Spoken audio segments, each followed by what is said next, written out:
Aujourd'hui, on se retrouve pour une nouvelle vidéo d'ASMR, d'ASMR, d'ASMR.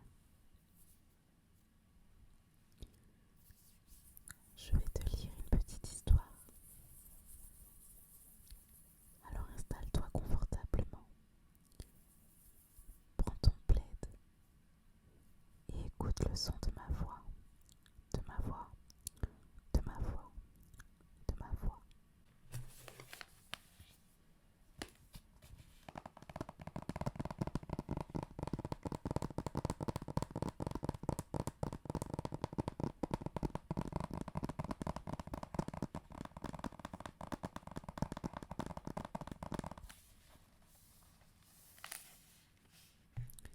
Ce soir, on lit Le Petit Prince. Prince, prince. Lorsque j'avais 6 ans, j'ai vu une fois une magnifique image dans un livre sur la forêt vierge qui s'appelait Histoire vécue, vécue, vécue, vécue. Ça représentait un serpent boa qui avalait un fauve. Voilà la copie du dessin.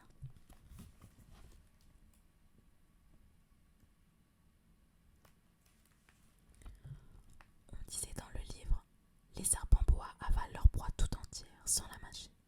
Ensuite, ils ne peuvent plus bouger et ils dorment pendant les 6 mois de leur digestion. J'ai alors beaucoup réfléchi sur les aventures de la jungle et à mon tour, j'ai réussi avec un crayon de couleur à tracer mon premier dessin. Mon dessin numéro 1, il était comme ça.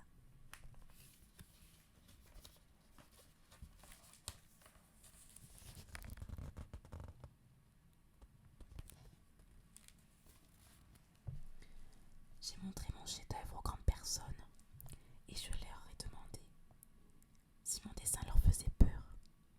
Elles m'ont répondu: pourquoi un chapeau ferait-il peur? Mon dessin ne représentait pas un chapeau. Il représentait un serpent boa qui digérait un éléphant. J'ai alors dessiné l'intérieur du serpent boa afin que les grandes personnes puissent comprendre. Elles ont toujours besoin d'explications.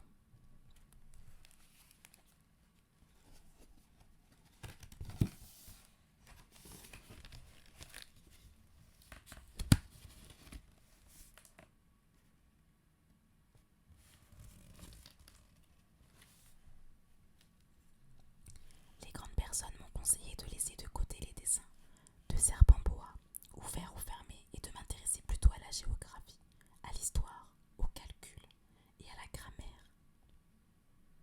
C'est ainsi que j'ai abandonné à l'âge de 6 ans une magnifique carrière de peintre. J'avais été découragée par l'insuccès de mon dessin numéro 1 et de mon dessin numéro 2. Les grandes personnes ne comprennent jamais rien toutes seules. Et c'est fatigant pour les enfants de toujours donner des explications. J'ai donc dû choisir un autre métier et j'ai appris à piloter, piloter, piloter, piloter, piloter des avions. J'ai volé un peu partout dans le monde et la géographie, c'est exact. Ça m'a beaucoup servi. Je savais reconnaître du premier coup d'œil la Chine de l'Arizona. C'est très utile si l'on s'est égaré pendant la nuit. J'ai ainsi eu au cours de ma vie des tas de contacts avec des tas de gens sérieux. J'ai beaucoup vécu avec les grandes personnes. Je les ai vues de très près. Ça n'a pas trop amélioré mon opinion. Quand j'en rencontrais une qui me paraissait un peu lucide, je faisais l'expérience sur elle de mon dessin numéro 1 que j'ai toujours conservé.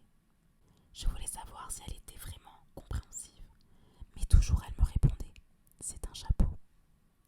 Alors, je ne lui parlais ni de serpent boa, ni de forêt vierge, ni d'étoiles. Je me mettais à sa portée, je lui parlais de bridge, de golf et de cravate. Et la grande personne était bien contente de connaître un homme aussi raisonnable.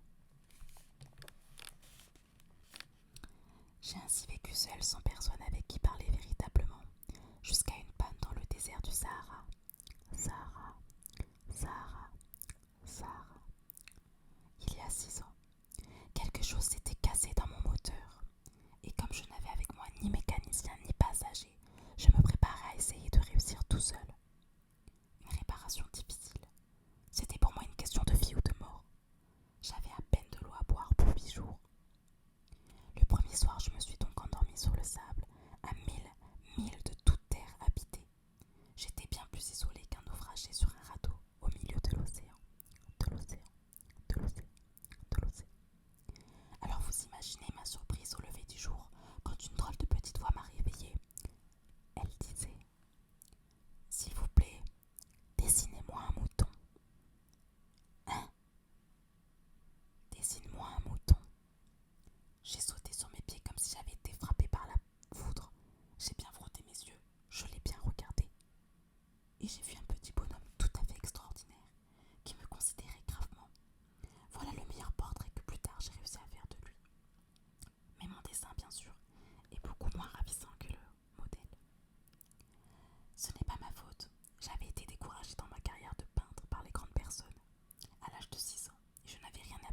allez, je lui dis. Mais qu'est-ce que tu fais là? Et il me répéta alors tout doucement, comme une chose très très sérieuse. S'il vous plaît, dessine-moi un mouton. Quand le mystère est trop impressionnant, on n'ose pas désobéir. Aussi absurde que cela me sembla, à mille milles de tous les endroits habités et en danger de mort, je sortis de ma poche une feuille de papier et un stylographe. Mais je me rappelai alors que j'avais surtout étudié la géographie, l'histoire, le calcul et la grammaire. Et je dis au petit bonhomme, avec un peu de mauvaise humeur, que je ne savais pas dessiner. Il me répondit, ça ne fait rien, dessine-moi un mouton. Comme je n'avais jamais dessiné un mouton, je refis pour lui l'un des deux seuls dessins dont j'étais capable, celui du boa fermé, et je fus stupéfait d'entendre le petit bonhomme me répondre « Non, non, je ne veux pas d'un éléphant dans un boa. Un boa c'est très dangereux, et un éléphant c'est très encombrant. Chez moi c'est tout petit, j'ai besoin d'un mouton. Dessine-moi un mouton. » Alors j'ai dessiné. Il regarda attentivement, puis « Non, celui-là est déjà très malade. Fais-en un autre. »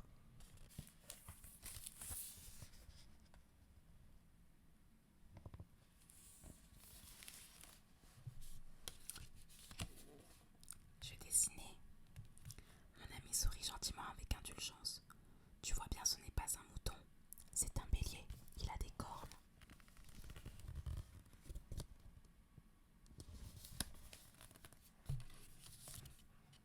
Je refis donc encore un dessin. Mais il fut refusé comme les précédents. Celui-là est trop vieux. Je veux un mouton qui vive longtemps. Alors, faute de patience, comme j'avais hâte de commencer le démontage de mon moteur, je griffonnais ce dessin-ci. Et je lançais ça, c'est la caisse. Le mouton que tu veux est dedans.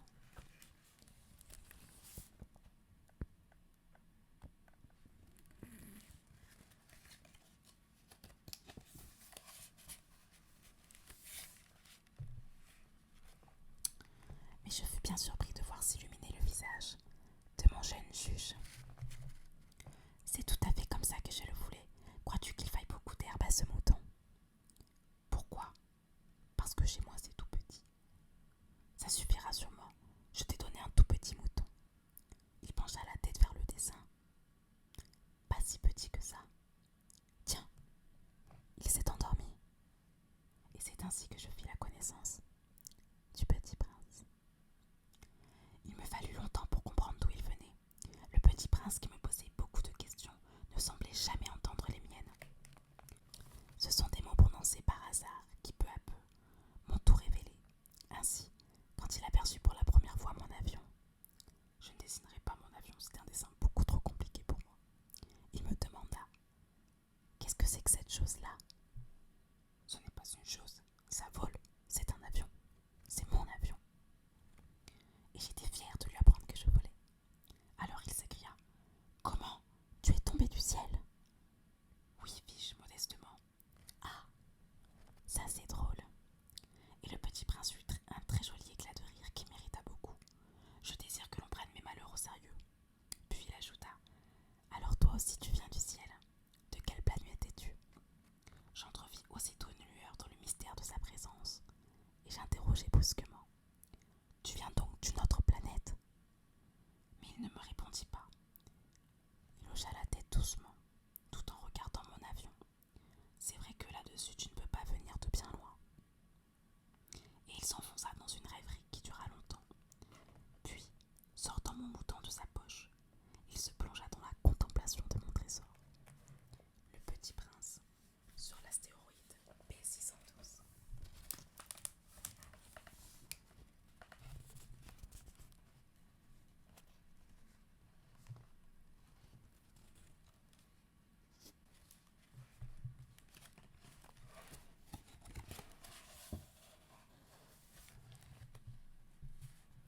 Vous imaginez combien j'avais pu être intriguée par cette demi-confidence sur les planètes.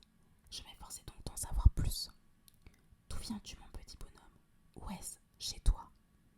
Où veux-tu emporter mon mouton? Il me répondit après un silence méditatif. Ce qui est bien avec la Ça les servira de maison. Bien sûr, et si tu es gentil, je te donnerai aussi une corde pour l'attacher pendant le jour. Et un piquet. La proposition parut choquer le petit prince.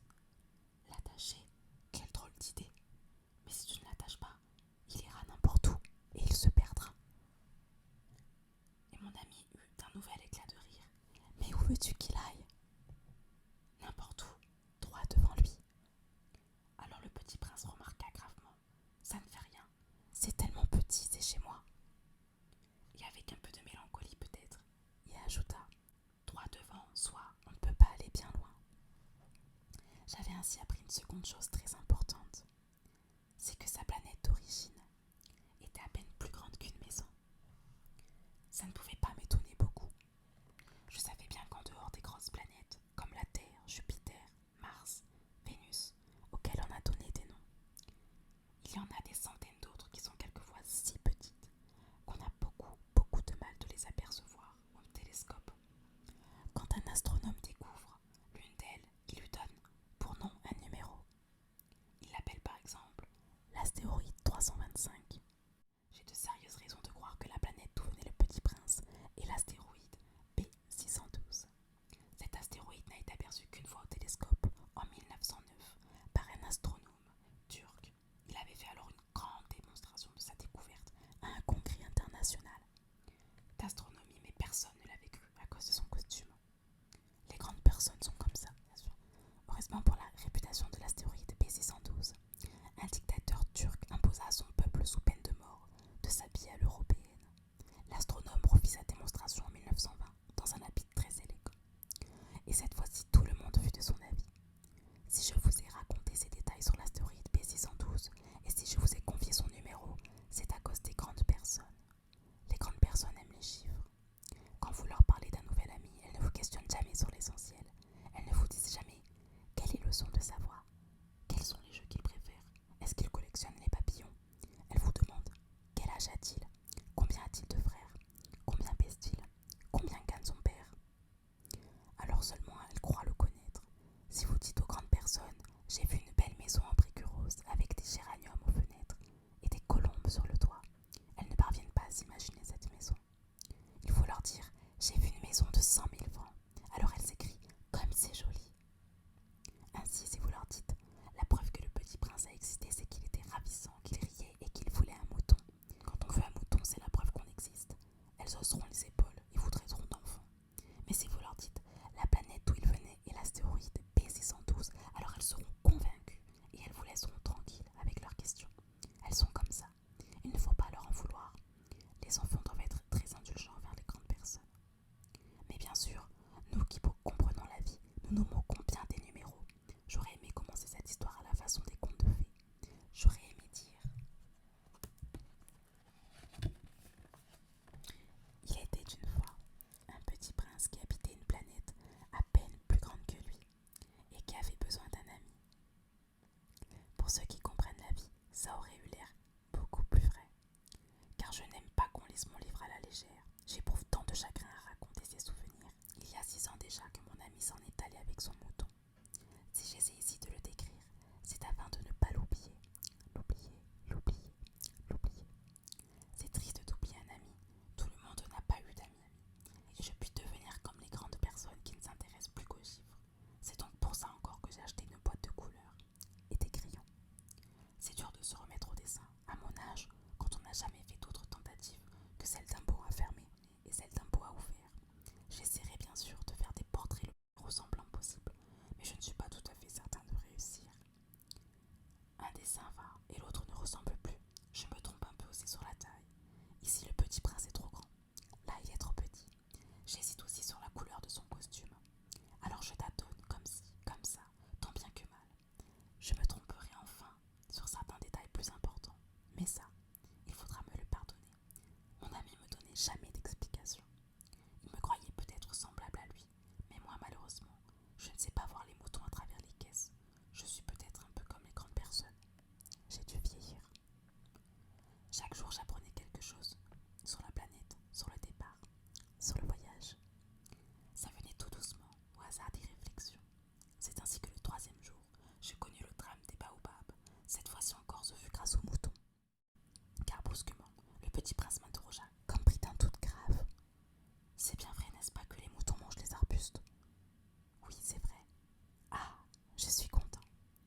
Il mange aussi les baobabs.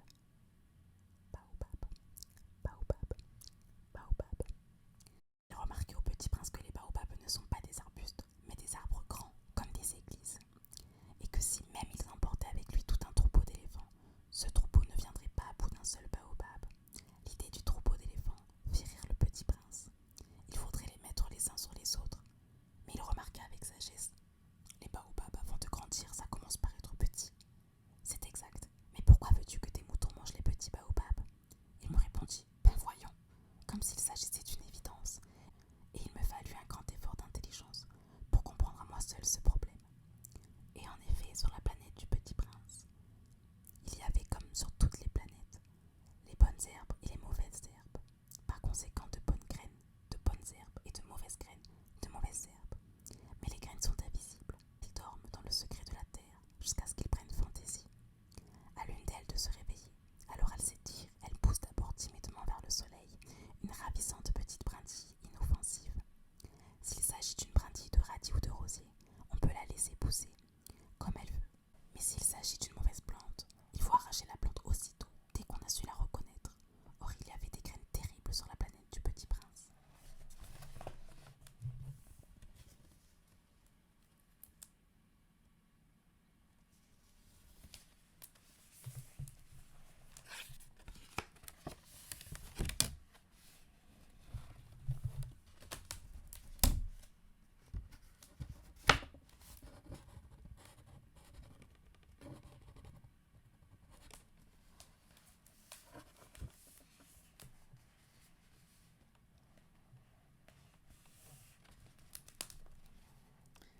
C'étaient les graines de baobab.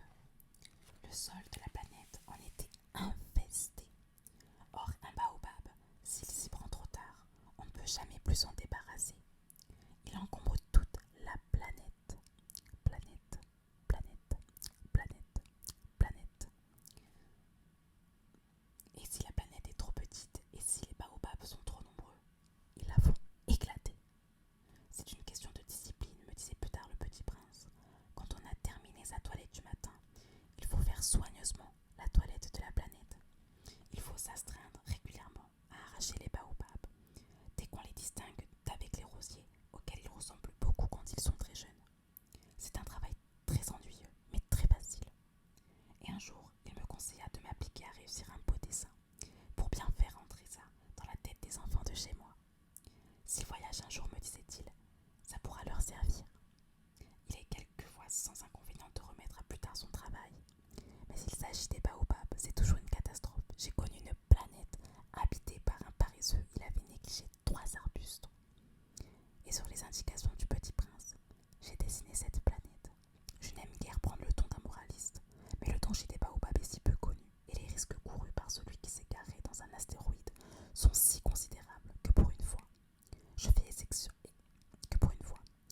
exception à ma réserve. Je dis: enfants, faites attention aux baobabs. C'est pour avertir mes amis d'un danger qu'ils frôlaient depuis longtemps, comme moi-même, sans,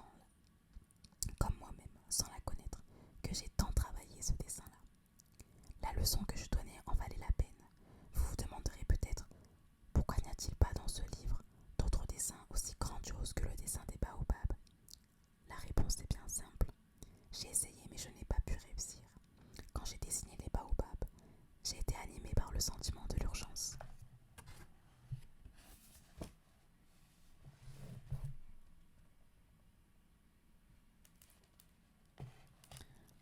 Ah, petit prince, j'ai compris peu à peu ainsi ta petite vie mélancolique. Tu n'avais eu longtemps pour distraction que la douceur des couchers de soleil. J'ai appris ce détail nouveau le 4e jour au matin, quand tu m'as dit: j'aime bien les couchers de soleil. Allons voir un coucher de soleil. Mais il faut attendre. Attendre quoi? Attendre que le soleil se couche. Tu as eu l'air très surpris d'abord, et puis tu as ri de toi-même, et tu m'as dit: je me crois toujours chez moi. En effet, quand il est midi aux États-Unis, le soleil, tout le monde le sait, se couche sur la France. Il suffirait de pouvoir aller en France en 1 minute pour assister au coucher de soleil. Malheureusement, la France est bien trop éloignée. Mais sur ta petite planète, il te suffisait de tirer ta chaise de quelques pas et tu regardais le crépuscule chaque fois que tu le désirais.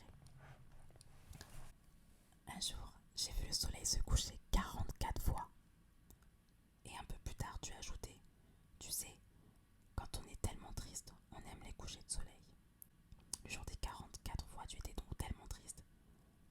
Mais le petit prince ne répondit pas. Le 5e jour, toujours grâce au mouton, ce secret de la vie du petit prince me fit révéler. Il me demanda avec brusquerie sans préambule, comme le fruit d'un problème longtemps médité en silence. Un mouton, s'il mange les arbustes, il mange aussi les fleurs. Un mouton mange tout ce qu'il rencontre, même les fleurs qui ont des épines. Oui, même les fleurs qui ont des épines. Alors les épines, à quoi servent-elles? Je ne le savais pas.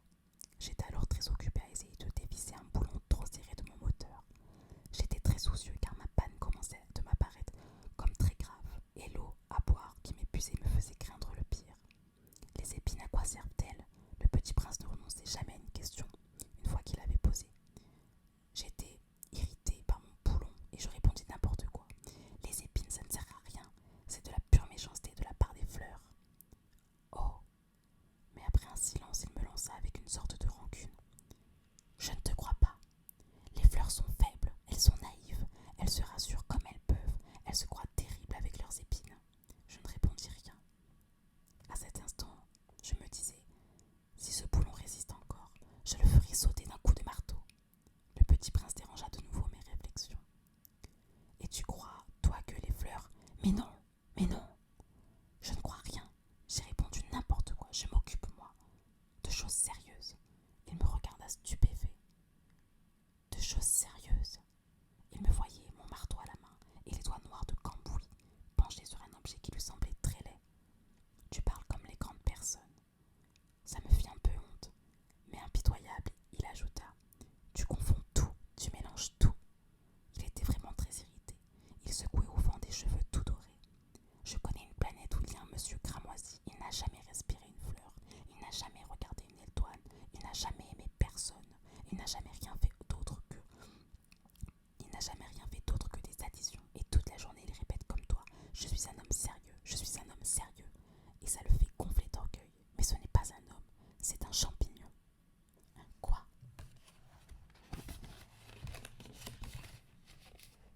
Un champignon. Le petit prince était maintenant tout pâle de colère. Il y a des millions d'années que les fleurs fabriquent des épines. Il y a des millions d'années que les moutons mangent quand même les fleurs. Et ce n'est pas sérieux de chercher à comprendre pourquoi elles se donnent tant de mal pour se fabriquer des épines qui ne servent jamais à rien.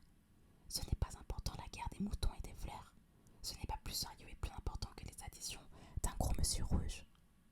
Et si je connais moi une fleur unique au monde qui n'existe nulle part ailleurs, sauf dans ma planète, et qu'un petit mouton peut anéantir d'un seul coup, comme ça, un matin, sans se rendre compte de ce qu'il fait, ce n'est pas important ça. Il rougit puis reprit. Si quelqu'un aime une fleur qui n'existe qu'à un exemplaire dans les millions et les millions d'étoiles, ça suffit pour qu'il soit heureux quand il les regarde. Il se dit, ma fleur est là, quelque part. Mais si le mouton mange la fleur, c'est pour lui comme si brusquement toutes les étoiles s'éteignaient. Et ce n'est pas important ça. Il ne put rien dire de plus. Il éclata brusquement en sanglots. La nuit était tombée. J'avais lâché mes outils.